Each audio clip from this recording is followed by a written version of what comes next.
Bismillahir Rahmanir Rahim.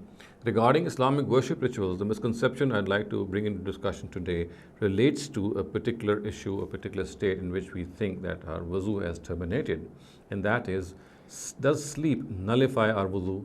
Does dozing off, does sleeping mean that we have broken our wuzu?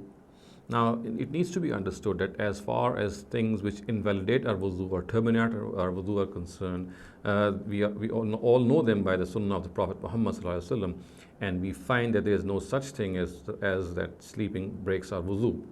Now, if there is no such thing, then obviously the question arises that where has this issue come from, that sleeping breaks the wuzu or it does not break the wuzu.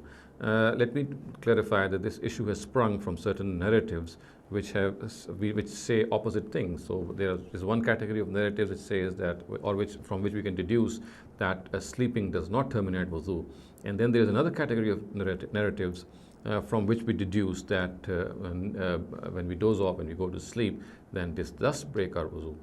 Now, let me clarify and let me try to make a reconciliation between these narratives. And if we do so, we'll find that the issue at hand is that sleeping in itself, per se, it does not terminate wuzu. However, since there is a possibility that when one has dozed off, he could have broken his wuzu, so therefore, as a precautionary measure, it is advisable that one does wuzu again. However, when one wakes up and one is sure from his inner self that the wuzu is still intact, then obviously that wuzu does not need to be done again. And as I had pointed out earlier on, we find narratives to both these categories to support both these stances.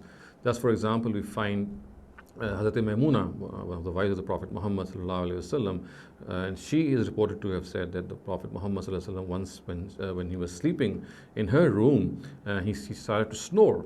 That means that he had gone into deep sleep, and then he woke up, and then he did not do wuzu, and he started to pray.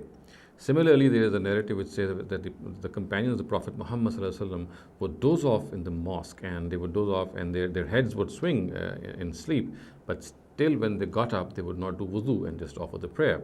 On the other hand, there is this narrative which says that the Prophet Muhammad ﷺ recommended people that once they get up from sleep, then before doing wudu, they should wash their hands, which of course implies that they should do wudu. So if we gather all these narratives and collate them, what comes to mind is that the reconciliation between these sort of opposing narratives is that sleep in itself per se does not terminate wudu. If one is sure when one gets up and one knows when one's sure, then he or she does not need to do wudu if he or she is sure that the wudu has not broken. However, if she is or he is uncertain, he or she is uncertain that wudu might have broken, then of course it is advisable that one should repeat the wudu again, because this would of course is what would be needed to pray and do other acts which require wudu. So in a nutshell, we can say that sleeping in itself does not nullify wudu if one is certain in his own heart that the wudu has not broken. However, if there is some doubt, then wudu should be done. It is highly advisable. أقول قولي هذا واستغفر الله لي ولكم ولسائر المسلمين والمسلمات.